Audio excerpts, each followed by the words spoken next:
Қазақ пен жылқы ежелден дос. Арғымақты ауыздықтап мінген адамға қанат бітетіні анық.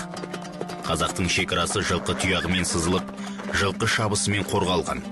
Кінәмшіл, кірпияз, өргөкірек жануар адаммен бірге жүріп қазақ даласының тарихын жазды десек те артық болмайды. Баянғали Әлімжанов жырлағандай, арғатан түрік пен ғұн батыр сақта, хандықтың жартысын берген тұлпар атқа, түрігім алты қырдан бір ағасты, ең алғаш адам атқа қонған шақта. Пырақты шырақ қылып түнек кезде, тәңірім берген шығар біздің баққа дегендей. Қобыландының тайбұрылы, алпамыстың бай шұбары, ер тарғынның тарланы қайдан шықты дейсіз. Ертеден бастап саққұн түрік дәуірінен келе жатқан кәсіп ол. Арғымақ, қазанат, сәйгүлік, тұлпар, дүлдүл сияқты асыл тұқымды жылқыларды қолдан сұрыптап, будандастырып, емін еркін емізіп, еркін ұстап, кейін адам жоқ жерде, мал жүрмей ит пен адам даусы естілмейтін жерде тәрбиелеп, сөйлесіп, сырласып, шаптыртып, күтіп, шөп пен жемнің асылын беріп, тері мен ет арасындағы тықырын сыртқа шығарып, ағартып, уақыт келгенде биеге қосып, белін қатайтып, асыл, текті тұқымдарды шығарған осы ата-бабаларымыз ғой. Содан қалған сөз. Жылқы малы қазақтай текті, арамас ішпейді, өз баласына, енесіне шаппайды деген рас. Жамбыл облысы Луговой жылқы заводынан шыққан Абсенттің өзі олимпиада чемпионы болса, оның әкесі 1945 жылы 9 мамырда жеңіс парадында маршал Жуковтың өзі ақбозатты мінген, міне тектілігі қандай. Құлаш мойын майда жал қиған қамыс құлақтан, бота тірсек бөкен сан, сом болады 4 тұяқтан. Үсті жайлы пырақтан, тиіп кеткен тұяға, қара тасты уатқан, қасқыр көрсе бір тарпып, төбесін ойып сұлатқан, қайыспайтын ауырға темірдей берік белі бар, қыздыратын темірді оттан ыстық демі бар, шапқан кезде құсқалар, желмен жарысқан пырақтар деп Сәт Еспайұлы жырлағаны дәл келеді. Данақ сақалдар ер балаға атқа отыруға парыз еткен. Сол себептен жаңа туған балаға құлын атап, елің үшін өмір сүр, халқыңа қалқан бол, батыр бол деп бата беріп атқа қондырған. Атқа қонған баланың қол аяғы жинақталып, ой өрісі тазарып, рухтанып, үрей мен қорқынышы жоғалады. Қазақтың өмірі ат үстінде өткен. Атадан қалған сөз бар, аттың жалына жақсылық байланған, ол қиямет күніне дейін жүреді. Оның 3 түрлі жақсылығы: ат ер жігіттің сыйы, ат ер жігіттің абыройы, ат ер жігіттің ауыртпалығын көтереді. Ал жақсылық жазылған ат, ол Алла жолындағы ат. Бұл аттың сауабы иесіне жазылады делінген. Осыдан аттың жалын кеспеген.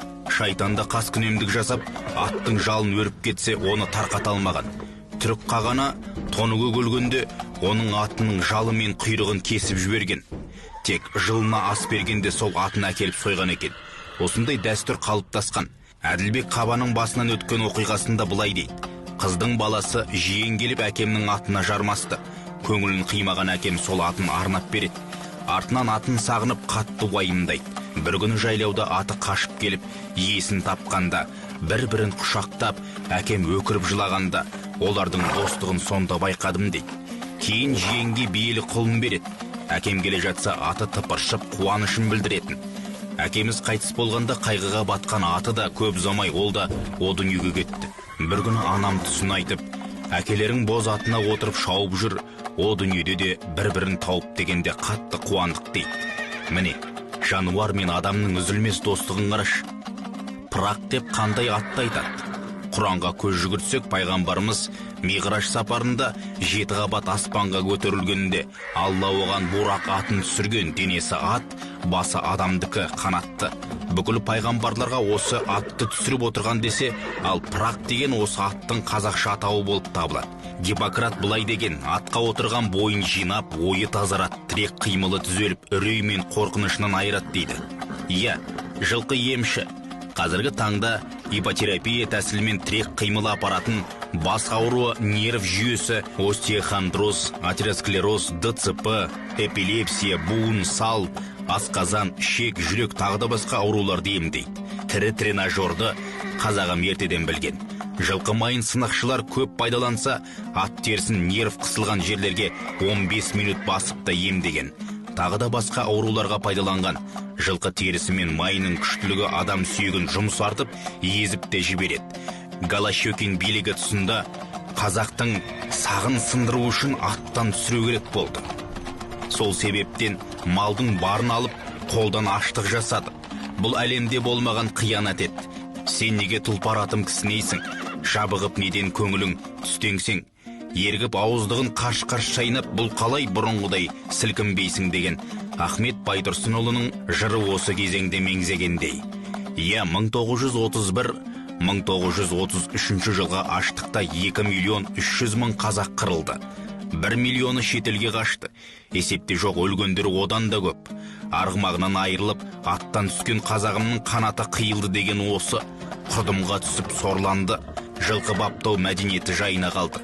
Бұқар жырау жырлағандай, ұрпағымыз құрт құмырсқаға айналып, ұсақталатын заман болар деген осы емес пе?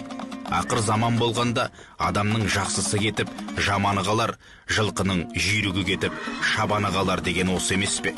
Ердің қанаты ат деген сөздің мағынасын ұрпаққа түсіндіріңіз ағайын. Жылқы мен қазақтың қаны да, жаны да бір.